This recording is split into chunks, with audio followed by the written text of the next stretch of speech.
today we're going to be playing the best China. You might be thinking, oh, obviously that's Chiang Kai-shek, or if you're really edgy, you play Mao. But no. The best China, Xinjiang. Hear me out. Through the magic of using game mechanics as intended, we can make Xinjiang the greatest China ever. Here's a little song I wrote to cheer you up.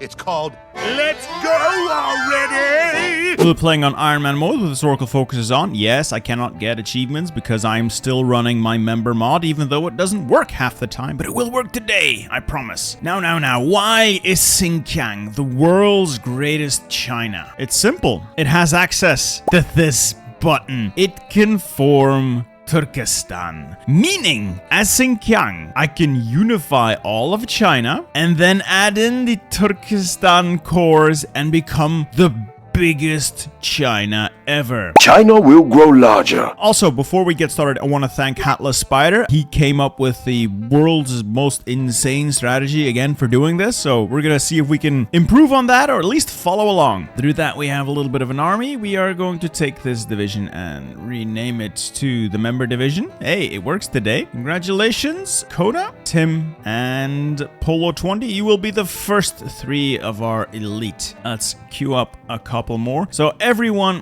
who supports the channel through a channel membership will be added to a name list. That name list is then used to recruit either aligned divisions or elite divisions, depending on how well it works. And you can see yourself conquering all in the service of Bitter Steel. So today we will be securing internal politics and we'll be rushing all the way down to the Yan'an incident. And along the way, shenanigans and flexible foreign diplomacy will happen. So we're going down to land redistribution, land value tax, communist administrators, and all the way down to the Yan'an incident. As for research, better guns, usually a good idea. And then I like to grab electronic mechanical engineering. We only have 2 research slots. Want to make the most of them. As for construction, just a single military factory in Dabengqing. And we'll trade some steel with China. You know, strengthen China. And that is pretty much it. We set the game speed to maximum and we'll let it run. Really nothing else we have to do for now. There we go. First focus done, giving us political power. We're going to start by justifying a war goal, any war goal on Shaanxi, immediately followed by a war goal on Xibei-Sanma. We are going to have a good time. Now, we're also going to talk to Stalin here and see if he lets us into this faction. He usually will. We're both communists. He likes other communists. Now we work our way down to cooperating with more communists. Now we just let the game run. We got electronical mechanical engineering. I like to grab mechanical computing next. We only have the 2 slots, so at least want some research speed going on here. We've cooperated with the communists. We'll now take land redistribution, land value tax, and communist agitators. So you'll notice we'll be skipping over ideological education, mostly because we don't want that daily communism support. It's really not good for us. Unfortunately, it will also result in us skipping judiciary reforms, which means our government will remain corrupt, which is very apt because we'll either be communist or fascist, and that's pretty much par of the course, baby. So government corruption for life. Alright, we now have better guns researched. I'm gonna keep making the really shitty guns, but any new factories can go on to the new good guns.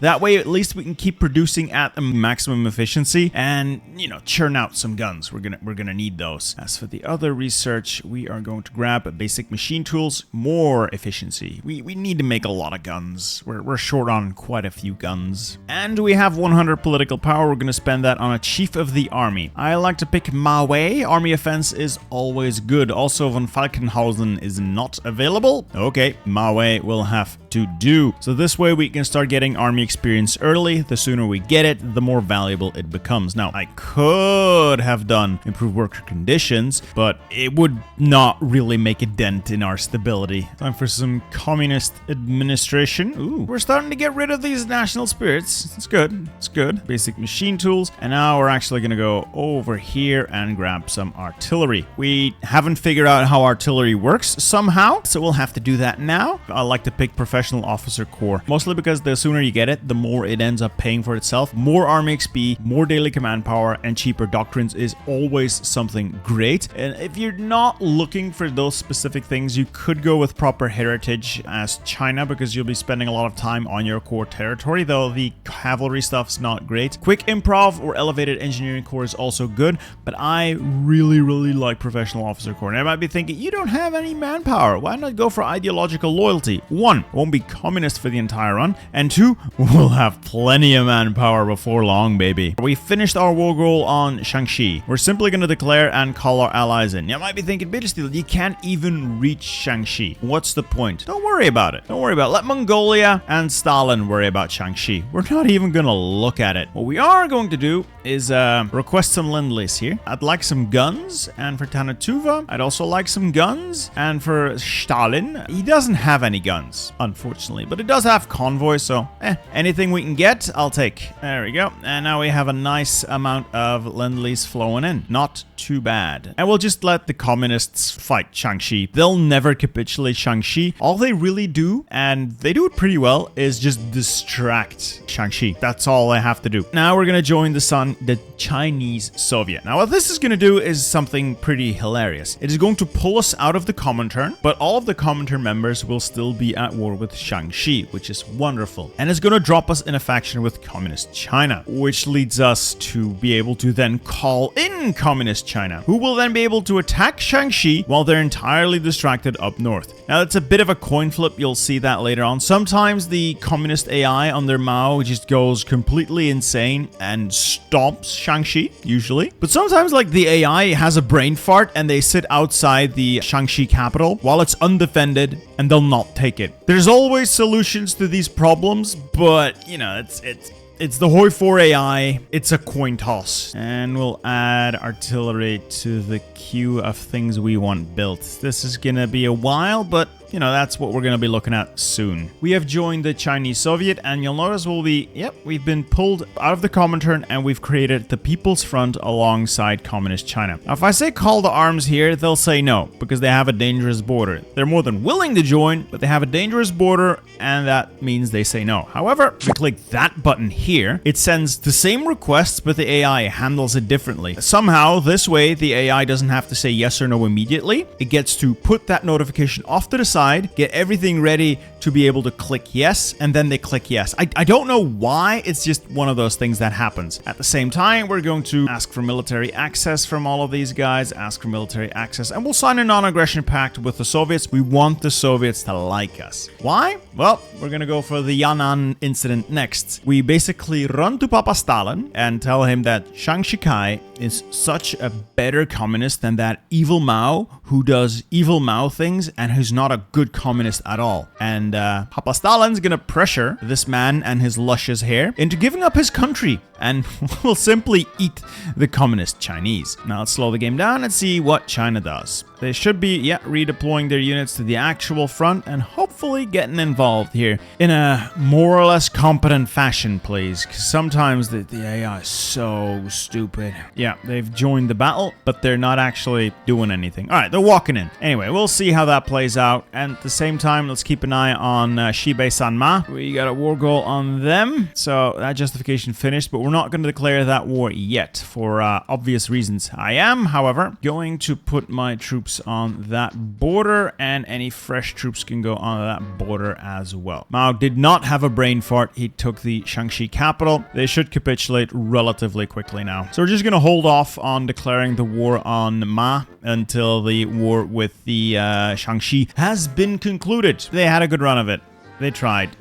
Now, you notice we have no points. Oh no, we can't take anything. No, it doesn't matter. Just press pass a few times and both Stalin and Mao will use their points to make Mao bigger. And you think, oh, but I don't want to make Mao bigger. Don't worry about it. Mao's our friend. We like having strong friends. We also have 150 political power. We're going to spend that wisely on the Dong. Big Dong Sun here. We're going fascist. We require flexible diplomacy and flexible politics because we have new friends to be made. Why? Well, the Soviets have been good friends to us. However, they are sitting on all of these Turkmen cores. I want those Turkmen cores, and the best person to help us take those Turkmen cores? This other mustache man. China has enough troops in position. We can declare the war, call our allies. China should get involved. We are already involved, and we're going to walk up there and just go nuts. I just realized I had the day-night cycle on. Why does this always keep turning back on? I never want this to be on. It's horrible for recordings. I apologize, gentlemen. I apologize. I'm gonna take as much land as I can, expand that front as much as possible, just to confuse the AI, really. Just to make the AI go completely nuts. Speaking of the AI being nuts, you know, instead of walking 2 tiles towards the enemy capital, which is undefended, no, let's walk back into the Gobi Desert for no reason. You're outside the capital here. Another victory point here, but no, I'll walk into this irrelevant mountain tile instead. Doesn't matter.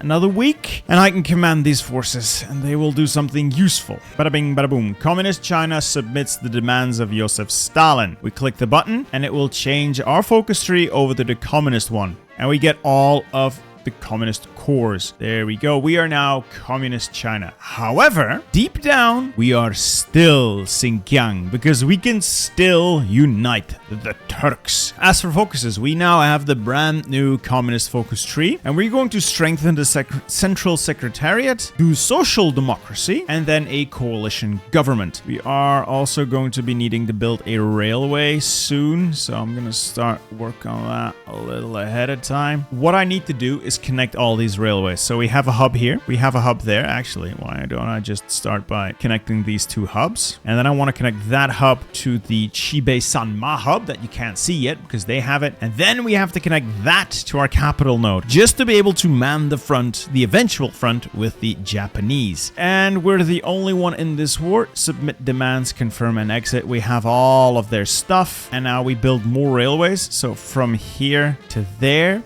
and then from there to our home node.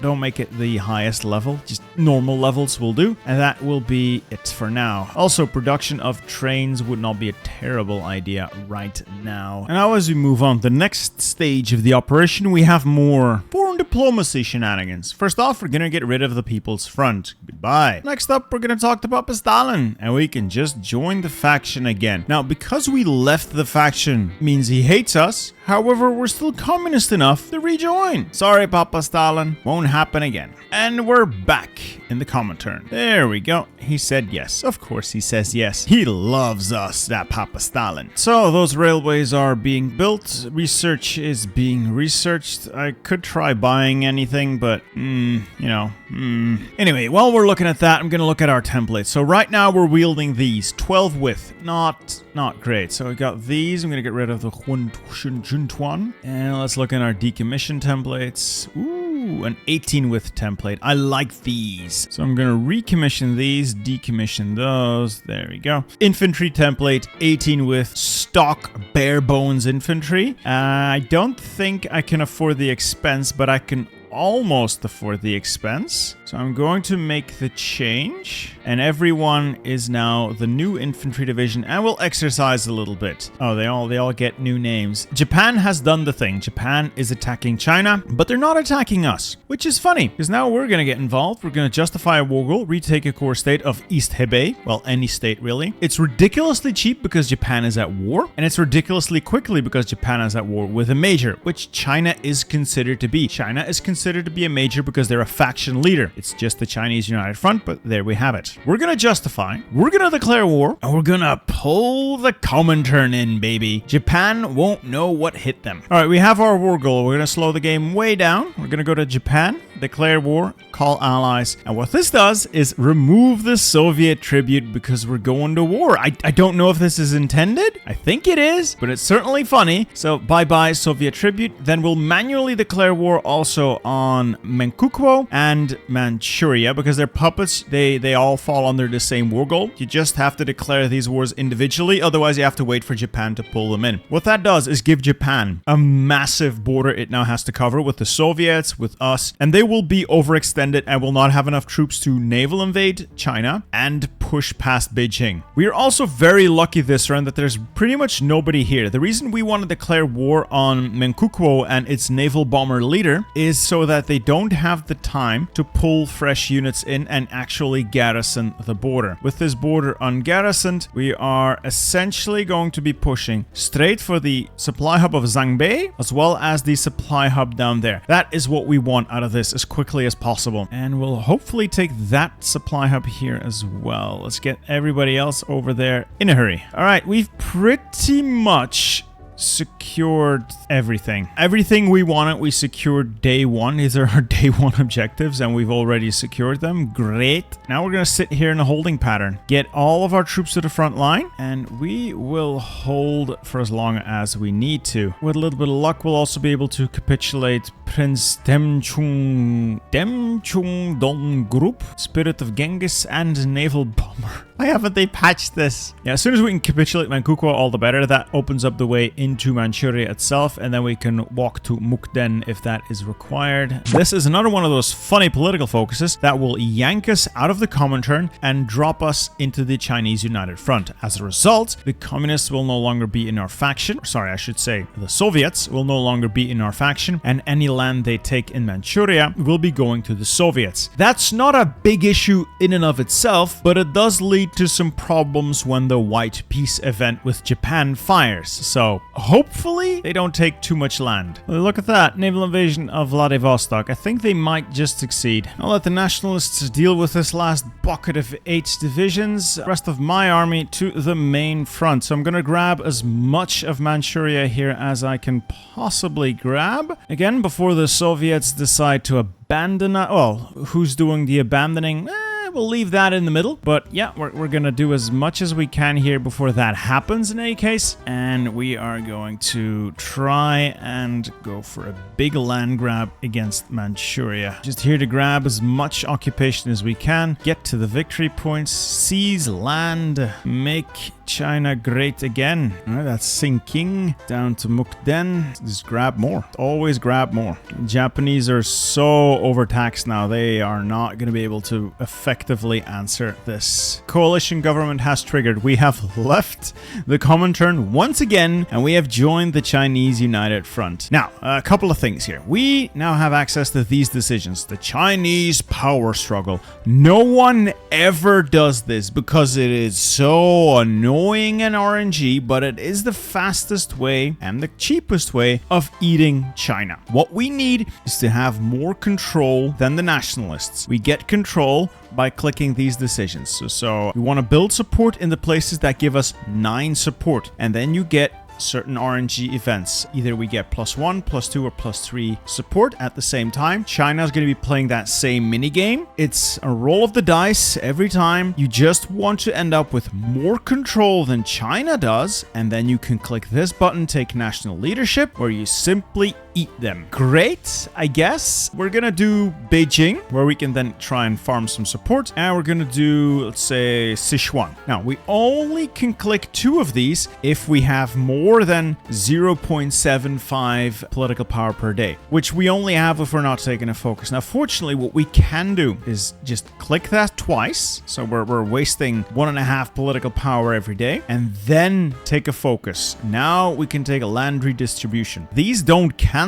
if suddenly your political gain drops. However, you'll see now I'll be losing political power every damn day. So be it. We'll be doing that. We'll playing that mini game to try and get out ahead of the nationalists so we can take national leadership. At the same time, provided we have enough political power, we're also going to get relations up with Huangshi Clique and Yunnan. We can negotiate for another 5 control points, I should say, from each of them if we get them to like us and if we agree to their demands. So that is the quickest way of getting the Chinese to just give up. All right, we've taken Mukden. It's getting close. Where are their Oh, I'm getting outmaneuvered. Kind of fucked up here. I admit, I kind of fucked up here. Gotta broaden the gaps. Gotta make this a little more robust. This is not as robust as I'd like it to be. Let's head down there to Dailan. And Manchukuo should not be in this for all that much longer. Anyway, I'm working on closing the trap here in the center. We're just maneuvering around a little bit here to ensure we can get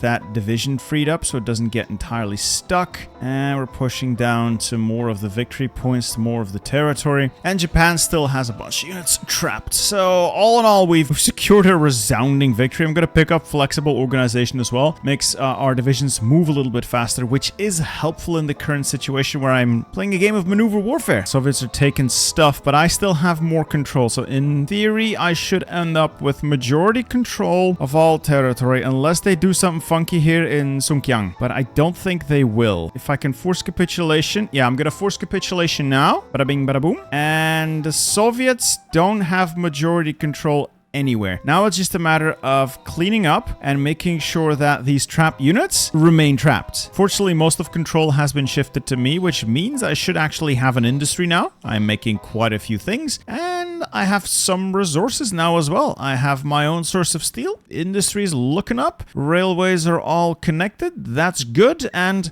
we're going to be planning ahead. I would like to have more mills, but I'll get more later. What I need is supply hubs. You see, I am going to be fighting the Soviet Union in the future, and I want this stuff. All of this stuff in the Turkmenistan region, Kazakhstan, the many stands here. And there's no supply there, which means I'm going to be spending a lot of time building supply hubs there. I'm going to need a supply hub up there. Trust me, this is going to take a while. I'm going to fight Mongolia, obviously. I'm going to need a supply hub around there. I'm gonna need one, well, probably up there to fight some more. One up there. These are gonna be incredibly expensive, and we're gonna still have to plug them into the network. So I'm gonna do that, start building, and I'll hit the button, or is it reorganize the railway system? We'll build them 300% faster while we can. We lose this if we become a major power, so something to take into account. We won't become a major power until we take over from the nationalists, so it should be okay for now. White peace shouldn't be too far off, honestly. Now let's start a push on Korea. So this is the event we get if we secure a territory, in this case Sichuan, and this is the event we get if the enemy secures the territory. Now in this case that ended up with us getting 9 support somewhere. Unfortunately, the nationalists also got a little bit of support elsewhere. So if we look at this, Beijing is a draw, and since they controlled it first, they get to have the control. Other places I don't really see them edging out ahead. We're gonna try again, but we have to wait for our focus for another 10-11 days. Once this finishes, we can do another one, another set of these decisions, and then I might just not take a focus for a bit, because I also want to get Guangxi Click and Yunnan on my side. Shandong is a lost cause. Let's instead contest them in Beijing, which is currently a draw, and Shanghai, where we have the option of winning. That leaves us with a little bit of positive political power still. Not going to take a focus, but I am going to talk to Guangxi Click, improve our relations there, and Yunnan, improving our relations there as well. Once we get them to like us enough, like Yunnan here, we get this option, negotiate for support. Let's see what they want. We'll click that button. They want us to accept their political agenda. I already know what that's going to be. That costs us 275 political power. That's an absurd amount. We're not going to do that unless it is absolutely necessary. I'm going to stop improving relations with them, and now we're going to wait for Guangxi to offer us the same deal. All right, now we can negotiate with Guangxi. What do they want? Unfortunately, they also want the political agenda. The entire Japanese army's been wiped out. I lost Shanghai. In any case, the entire Japanese army has pretty much been wiped out. They've got 15 divisions left, 750,000 casualties, and they've lost control of everything on the mainland. And they're not giving up, and it's confusing me. We're completely tied, but that's not enough. I need to beat them. All right, folks, I've done some research, and it's confession time. I fucked up. The White Peace event with Japan is super finicky. What do I mean by that? Well, there's a base chance, about 10% of Japan, no matter what else, just Japan says, nah, I'd win. That event, if they do click it, gets sent to the faction leader of the Chinese United Front. In this case, Chiang Kai-shek. And Chiang Kai-shek himself also has a flat, believe it's a couple of % chance of just saying, nah. So that also could have happened. China increases the chance of saying no if they don't control Manchuria. That's the problem that we've created for ourselves. If China controls Manchuria, the odds are they will say yes whenever Japan gives the offer. If Communist China or someone else controls the territory, they are very unlikely to agree to a ceasefire. So we've kind of screwed ourselves here by being too good at the game. I know, it's a struggle. It's not game ending. It just means we're going to be at war with Japan for a while, which kind of sucks, but hey, it is what it is, and we'll just have to suffer through having no stability. In any case, we'll just continue to do our stupid Chinese power mechanic. Now, if you want to try this yourself, you can follow along with either my video or Hatless Spider's video. What you want to do is take the supply hub of Zhangbei and the other one here, and just not push into Manchuria. The downside is that, yes, Soviets may end up taking parts of Manchuria, and you may end up having to go to war with the Japanese again. That's fine. It's just slowing you down. It's fine. That's not game breaking. What you want to do is hold or just slowly take ground until you've absorbed China proper through the Chinese power struggle, which I hate with all my being. So we're gonna do that. We continue to suffer on. Yay! So we took Beijing and we took something else. Now, as a result, we have more political control than the nationalists. As a result, we can take national leadership. Now, there's this slight teeny tiny chance of the nationalists saying no. If they do, they take a massive hit to all their stats, and there's an immediate declaration of war. But it's so teeny tiny, they shouldn't. It shouldn't be a factor. So let's just take national leadership, and they submit it. Chiang Kai-shek is Chiang Kai wrecked. And we now have all of their armies, we have all of their industry, we have all of their resources, and all of their land. Bloody good show, gentlemen. Bloody good show. Now, we are still at war with the Japanese. We still don't have a button to switch over or to offer peace or whatever. This is entirely Japan's decision. They can only do it once. If they've done it and the nationalists have said no, that's it. You're screwed. It is what it is. We no longer need the Chinese United Front. We are going to be buddying up with our dear friends in Germany here, so I'll be improving relations, see if I can get them to agree to join my faction, but no. Unlikely until we flip fascist, so we'll wait for that. We now begin the massive military buildup. We are going to be building everything we can in the biggest numbers possible, just so we can have the forces available to garrison a massive front line with the Comintern and to potentially send troops to Europe to help Germany push into the Soviet Union. We should have 10-day justifications on Yunnan and Huangxi. The Allies should not guarantee them in that time. Ah, there we go. Everything is going perfectly. This is a little odd considering how long it's been. I just assumed, I went over everything, why Japan could send it, why they would not send it, why China would say yes or no to it. Apparently all that was irrelevant. Japan was just slow. They have offered peace. We want to click the war has been won. Japan releases Korea. Korea becomes independent. If we click the bottom options, we are stuck with a war with Japan, which we can win. We just can't get to Japan. So we're gonna go with the war has been won. Glorious. Treaty of Tokyo. So Korea is free. We get all of our cores up here, and we get Taiwan, and we don't have to worry about Japan. Now, Japan may still start justifying. Yep, they are justifying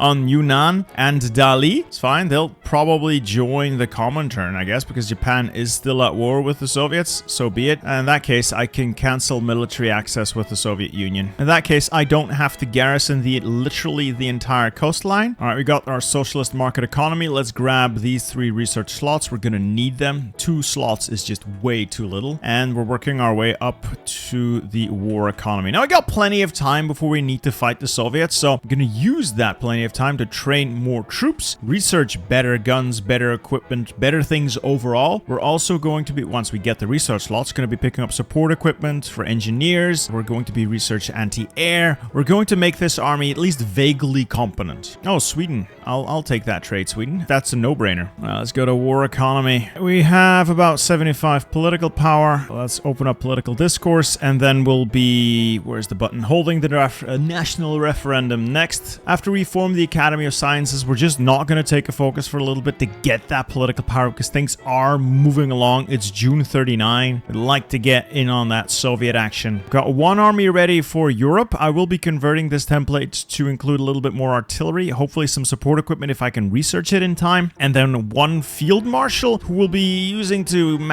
the border with Mongolia, Soviet Union, etc. I could give up parts of Manchuria to make my front a little shorter, but I don't think I have to. Once I build all these supply hubs, we should be able, to definitely defend that territory. Now, I am making a few units elite, so I'm going to duplicate this template, make them elite, obviously. I will be adding support anti-air once I've got enough of it produced, and I'm going to be adding a smidge of artillery. 1, 2, 3, 4, 30 width. It's decent-ish. It's expensive in its artillery cost. It's going to be expensive just overall, but I need something with a little bit of a bite because our usual frontline infantry isn't going to cut it, and I don't have enough trucks to make a motorized version of this yet. I will be switching these out to motorized infantry and this to motorized artillery as soon as I can afford it, which is going to be a while. For now, I want one army, preferably the one being sent to Europe, to be converted into elites. And I just realized how much towed artillery that's going to require. Holy, you know, maybe we'll just make a couple of these elite. That's even that is too much. Slow and steady. We'll be converting these over slow and steady. Meanwhile, Germany is doing the thing to Poland. It's fine. It's a little bit more political power, and we can change coats. Oh, sweet. A free fascism event. All right, 100 political power. We're going to be taking the referendum, hold the national referendum. Bada bing, bada boom. We lose even more stability, but we are now the Chinese Empire and the Shang Shikai. We're very fascist. I would like to get a little bit of stability, so I am a little tempted to switch bold attack to political loyalty for extra stability. It's not great, but it's not terrible either, so maybe. And state serves the military could help in getting us a little bit more political power. We have become fascist, and we can now join their faction. Let's see if we can justify on this. 125 days. Let's get some political power, and we'll justify on Mongolia. I forgot to build one supply hub here in Zhongkiang, so this outer tip. It's not terrible if we can take Khabarovsk. We should be fine. If not, well, maybe the Japanese can distract the enemy enough. All in all, I have a very good idea of how we're gonna do this. And our justification is finished. We're gonna declare war on Mongolia. Soviets should get drawn in real quickly, and that is where the fun begins. And we're also going to, of course, call our allies in. I need Germany in on this. Let's see how this goes. Slow the game down a little. Germans have joined in. Italy has joined in. Soviets have not. Little annoying, no huge deal. Let's just start walking into Mongol territory. Let's just grab land. See how long it takes for the Soviets to join in. Ah, there we go. Soviet Union has joined in. Absolutely perfect. That means full-on assault against the Soviet Union. And this is too much for the Soviets. I mean, it might look like they can hold on, but they don't have nearly enough troops to cover all this frontage sufficiently. And we're seizing control of the Trans-Siberian Railway here, so Soviet forces are cut off, encircled, and just generally having a really bad time over there. A little short on trucks and trains, but nothing too terrible. What we really need is this area here, so the entire Turkestan region. We can take it in the peace deal. Just want to grab as much land as we can before the Soviets can organize an effective defense. Even so, it's not going to be very effective. I'm going to ask for control of some of these states. If you're clever about it and the Germans see things your way, you can ask for control of states on the front line. If they agree, which they did, you end up with the front line expanding from your territory, and as a result, all additional territory being captured also goes to you. So this is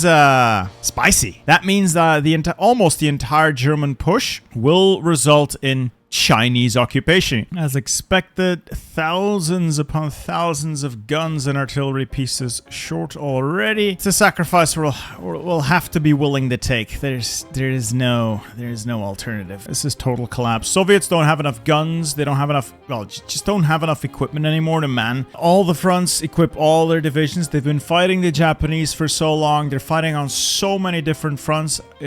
Oh, I should have actually hired a theorist first and then spent the army experience. Whoops. But yeah, Soviets they're effectively beaten. It's just going to be a matter of walking to the victory points. There's no way they can recover from this. And Chinese forces walking into Moscow. Love to see it. Love to see it. Don't want to kill the Soviets too quickly. Again, may need to stop doing a focus after this one. I need the political power to justify 2 quick war goals here, but I'll need additional forces available. Do a quick justification on maybe Yunnan first. Retake or state, 15 days. There should not be a guarantee popping up. If there is, I'll just have to deal with it. It draws in the allies, which is not a massive deal. It's just suboptimal. We don't actually have to do all that much to them. We just need to declare that war, and they've joined the Comintern. Perfect. Just need to distract them there a little bit, and now we justify on Huangxi for the same thing. And again, they're in the Comintern, so when Russia falls over and dies, or so should I say, the Soviet Union falls over and dies, these guys go with them, which is wonderful, which is what we want. Just need to get this front line cleaned up a little bit. Things are getting a little hairy. I am somewhat overextended. 8 days in, no guarantee. I think we're good for Huangxi as well. They will also join the Comintern. It's done! Soviet Union falls, and with them, Yunnan, Huangxi. Now, I know I'll need these. These are my core territory. It's relatively cheap to take, so I want that. And now I need to go check a map on my other monitor to make sure I take the correct territories. All right, that should be it. I think we've got them nicely divided up.